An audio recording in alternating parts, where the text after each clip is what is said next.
सानिहा गुल प्लाजा से मुतालिक आईनी दरख्वास्त सिंध हाई कोर्ट पे दायर। Sindh government commissioner Karachi KMC SBCM में दीगर फरीक शामिल हैं। समाजी रहनुमा बैरिस्टर हसन खान ने सिंध हाई कोर्ट में आईनी दरख्वास्त दायर कर दी है। हमारे साथ लाइन पर मौजूद हैं बैरिस्टर हसन। बहुत शुक्रिया सर 5 न्यूज़ को वक्त देने के लिए।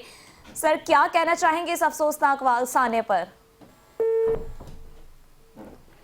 गालिबन हमारा राब्ता मुनक़ता हो चुका है। सानिहा गुल प्लाजा से मुतालिक आईनी दरख्वास्त सिंध हाई कोर्ट में दायर। Sindh government commissioner Karachi KMC SBCA समेत दीगर फरीक शामिल हैं।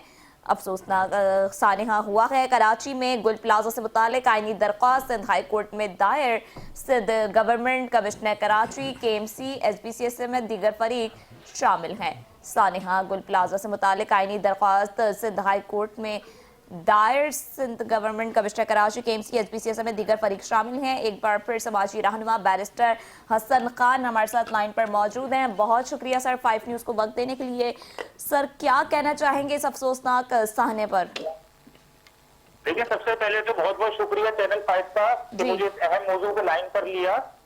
और आज की जो मैंने आईनी दरख्वास्त जो दाखिल की है सिंध हाई कोर्ट में, वो जो सानिया गुल प्लाजा हुआ है जिसमें अभी तक की जो रिपोर्ट्स है वो 14 आई है, जो DIG असद रजा साहब ने न्यूज के ऊपर जो है अपना इंटरव्यू देते हुए बताया कि 14 मुतासरीन जो है 14 लोग जो उसमें हलाक हुए हैं और अभी तक जो मिसिंग है उनकी तो तादाद ही नहीं पता चल रही, बट अप्रोक्सीमेटली 60 है। तो उसी को मद्देनजर रखते हुए मैंने सिंध हाई कोर्ट के अंदर आईनी दरख्वास्त दाखिल की है और उसके अंदर ये इस्तदा ली है मैंने कि इस मामले की जुडिशियल इंक्वायरी करवाते हुए फौरी तौर पे JIT कॉन्स्टिट्यूट की जाए। तो मीडिया हजरात को भी मालूम है, प्रिंट मीडिया को भी, इलेक्ट्रॉनिक मीडिया को भी, कि किस तरीके से एक दफा 2016 यही गुल प्लाजा में आग लगी थी जिससे 25 से 30 दुकानें मुतासिर हुई थी। और उस दुकान मुतासिर होने के बाद अभी यही सिलसिला आज से 10 साल बाद दोबारा रिपीट हुआ है। तो मैंने उसके अंदर यही इस्तदा ली है कि जिस तरीके से ये मामला कराची में जो पहले अर्शी मॉल का वाकया हो, विलिंगटन मॉल का, RJ मॉल का, और उसी से आप ये लगाएं कि दिसंबर से पहले 6 महीने पहले कराची में निजी के अंदर भी एक बिल्डिंग इसी तरीके से और मजबूत सूरत हाल थी। और उससे पहले अभी आपको मीडिया हजरात को भी मालूम है कि किस तरीके से जब यहाँ पर बिजनेस कम्युनिटी करते हुए बताया कि हमें भत्ते की पर्चियां मौसूल हो रही हैं दुकानों पे, इलेक्ट्रॉनिक्स मार्केट्स पे, मुख्तलिफ दुकानदारों को भत्ते की पर्चियां मिल रही है। तो क्या ये एक इबहाम हुआ है अभी कि क्या ये एक डिजास्टर है या फिर एक क्रिमिनल नेग्लिजेंस है कि 1.5 घंटा फायर ब्रिगेड गायब रही है। 1.5 घंटा फायर ब्रिगेड गायब रहने के साथ साथ KMC के जो मेयर कराची है वो मेयर कराची पूरी रात कहीं नजर नहीं आए। अगले दिन वो शाम में वहां पहुंचे। वजीर आला साहब की वहां पे अदम दिलचस्पी थी एक दिन पहले। और इसके साथ साथ मैंने ये कोर्ट से रिक्वेस्ट करी अपनी पिटीशन में कि इस मामले को फौरी तौर पे पूरे कराची में जितनी कमर्शियल बिल्डिंग्स चल रही है उन तमाम कमर्शियल बिल्डिंग्स का ऑडिट करवा रिकॉर्ड तलब किया जाए कि कितनी बिल्डिंग्स ऐसी हैं जो SBCA ने मखदूस सूरत हाल होने के बाद, डेंजरस होने के बाद अभी तक सील करी है, और कितनी ऐसी है जिनकी रिपेयरमेंट या फिर उसकी रिवैम्पिंग जो है वो बहुत जरूरी है। क्योंकि पूरे शहर कराची के अंदर लोगों के अंदर एक गुस्सा पाया जाता है, एक तशवीश पाई जाती है कि इस तरीके के सिलसिले ना थमने वाले, ना रुकने वाले, और हुकूमत की कोई दिलचस्पी नजर नहीं आती।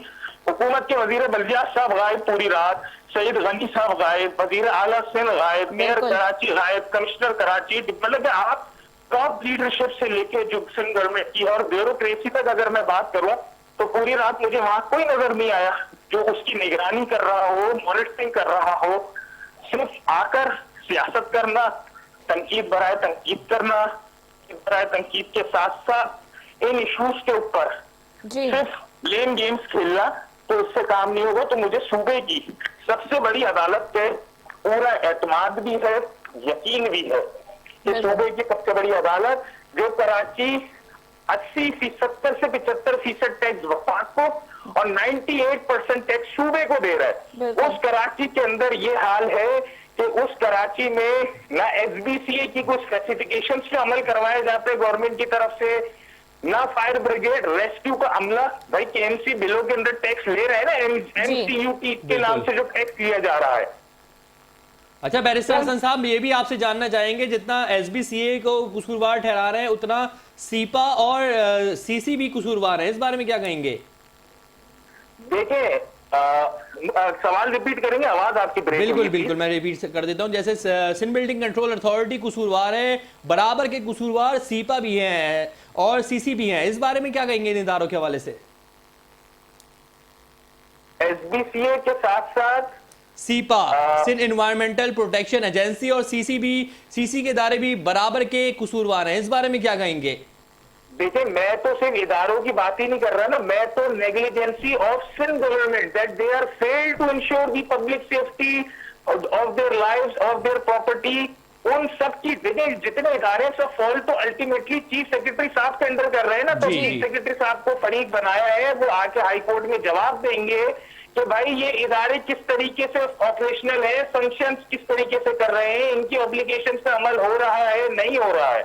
यहाँ पर एक अंधा कानून बना हुआ है कि यहाँ पर अगर कोई लीगल पोर्शन या कोई लीगल बिल्डिंग्स भी अगर बन रही है तो वहां पर एसबीसी आके क्लेम का नोटिस, डिमोलिशन का नोटिस निकाल देती है। तो जब यहाँ पर 2016 के अंदर जब जिस तरीके से यहाँ पे एक इन्फर्नो का फियास्को क्रिएट हुआ था, और उसके बाद अभी लियारी की बिल्डिंग गिरी थी, उसके बाद भी हुकूमत को होश के नाखून हुकूमत ने नहीं लिए, हुकूमत ने कोई ऐसे मेजर्स नहीं उठाए कि जिससे कराची की कमर्शियल जो अरबों रुपए टैक्स देता है गुल प्लाजा, क्रॉकरी की शॉप से, वहां पर मैकेनिकल वर्क की शॉप से अरबों रुपए टैक्स देता है, और उनका जो आवाम, जो दुकानदार 8 बजे तक करोड़पति थे, आप इससे अंदाजा लगाए मीडिया हजरात के, जो दुकानदार रात 8 बजे तक करोड़पति थे, वो रात 10:30 बजे के बाद रोडपति हो गए, रोडों पर आ गए। कितने लोग जान के चले गए, झुलती हुई लाशें दो तो मैंने देखी है उस रात जिस दिन मैं जाए वकुआ पर पहुंचा हूं। और जाए वकुआ पे सिवाय पुलिस, रेंजर्स, नेवी, मतलब कि रेंजर्स और नेवी को भी उतारने की जरूरत इसलिए पड़ गई थी कि रेस्क्यू अमला, फायर ब्रिगेड अमला फेल हो रहा था, पानी के बाउजर्स उनके खराब, पानी उनके पास मौजूद नहीं। तो जब शहर के अंदर आप वाटर बोर्ड का निजाम उठा ले, फिर वहां की जो इलेक्ट्रिक वायर की लाइनें खुली हुई थी, कंसीलमेंट ऑफ वायर नहीं थे, उसको कंसील नहीं किया गया था, तो इलेक्ट्रिक का मतलब ये सारी जितने इदारे हैं वो तमाम इदारे सिंध गवर्नमेंट के अंडर फॉल हो रहे हैं ना। तो सिंध गवर्नमेंट जवाब दे। वजीर आला साहब खुद कह रहे कि मैं 5 बजे कराची लैंड हुआ हूं, मैं शहर में नहीं था। इट मीन्स कि अगर वो शहर में नहीं थे तो क्या तमाम सिंध काबीना के लोग सो रहे थे? गुजरा, कमिश्नर, डिप्टी कमिश्नर सब सो रहे थे उस रात? किसी ने फोन कॉल अटेंड नहीं करी है लोगों की, यूनियन की किसी ने फोन कॉल अटेंड नहीं करी है। और अगले दिन आकर ये पॉइंट स्कोरिंग करना, मेयर कराची साहब ने एक वतीरा बनाया हुआ अपना कि मेयर कराची साहब बड़े से बड़ा सानिया हो जाए, उसके बाद अपने आप को इस तरह शो करते हैं। बिल्कुल माहिर कानून बैरिस्टर हसन साहब, उम्मीद है आप हमारे साथ ताउन करेंगे और जब भी हम आपको तलब करेंगे और आप हमारे हक की आवाज़ बनते रहेंगे और मुतासिरीन की आवाज़ बनते रहेंगे। आप भी सलामत रहें, अपना ख्याल रखें। बैरिस्टर हसन साहब बहुत शुक्रिया।